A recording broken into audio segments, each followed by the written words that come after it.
Welcome back to everyone. Today in this video we will discuss how to fix camera not focusing on Samsung S23 Ultra.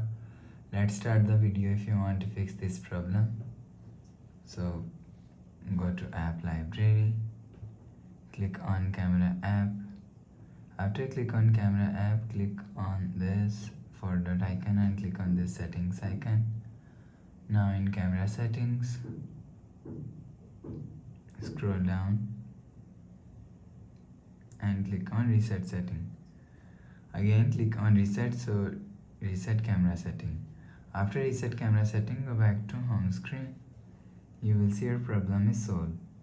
But if it's still not solved, go to app library, click on settings app. Now in setting, scroll down to and click on apps. After click on apps, scroll down and search camera app. After click on camera app, click on force stop. After force stop camera app, go back to home screen. You will see your problem is solved.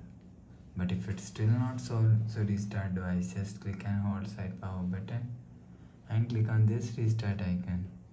Again tap on this restart icon, your phone is restart.